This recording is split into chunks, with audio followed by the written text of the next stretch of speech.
என் மருமகள் வந்து காலை பிடிச்சி அழுதாங்க, என் பையன் வந்து கையை பிடிச்சி அழுத்தாரு. நான் வந்து அப்போ உங்கள் குடும்பத்தில் யாராவது ஒருத்தர் சொன்னாங்கன்னா நீங்கள் வந்து அப்போ கட்சியோடைய பாலிசி எதிர்காலம்லாம் பரவாயில்ல, நம்ம மருமகனும் மகனும் வந்து வரக்கூட செஞ்சிருவீங்களா? உங்களுக்கு புரியுங்களா? அப்போ காம்ப்ரமைஸ் நீங்கள் எங்கே பண்ணுவீங்கிறதுல இருக்குல்ல. உங்களை நம்பி வந்து அந்த 2 கோடி பேர் இன்னைக்கு இருக்காங்களா? உங்கள்ட்ட 5% வாக்குகள் தான் இருக்குது. அதுக்கு மேலே ஒரு நாள் 6% வாக்கை தொட்டதே இல்லை. ஏன்? அப்போ இந்த வன்னியர் சமுதாயம் வந்து நான் ஏற்கனவே பலமுறை சொன்னது போல தமிழ்நாட்டில் எந்த ஒரு சமூகமும் பாட்டாளி மக்கள் கட்சி பின்னாடி திரண்டது போல திரண்டதே இல்லை. முக்குளத்தோருக்கு இப்படி ஒரு கட்சி உருவானது இல்லை. பட்டியலத்தவர்களுக்கு இப்படி ஒரு கட்சி உருவானது இல்லை.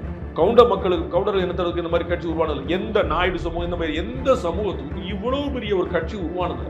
இந்த கட்சி தொட்ட உயரத்தை இன்னொரு சமூக பின்பலம் கொண்ட கட்சி தொட்டதில்லை.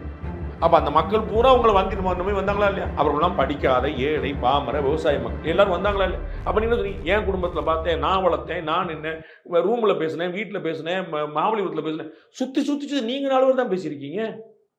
அப்ப அங்க அதை நம்பி வந்த வன்னிய மக்கள் என்ன நினைப்பாங்க? அது வந்து நீங்க பழைய ஆட்கள் ஜி.கே. மணியண்ணன் போலையோ பாலு அண்ணன் போலையோ அவங்க எல்லாம் இருக்கிறவங்க சரிங்கன்னு சொல்லி இருந்துட்டு போயிடுவாங்க. 40 வயசு கீழே இருக்கக்கூடிய வன்னிய இளைஞர் என்ன நினைப்பாங்க? ஏன் விஜய் பின்னாடி போறான்? ஏன் சீமான் பின்னாடி போறான்? ஏன் பாஜக பின்னாடி போறான்? இது ஏன் உங்களுக்கு தெரிய மாட்டேது? அப்ப இந்த கட்சிகளோட வளர்ச்சியில இங்கேருந்து போனதானு தெரிய வேண்டாமா? Equitas Small Finance Bank for convenient home banking.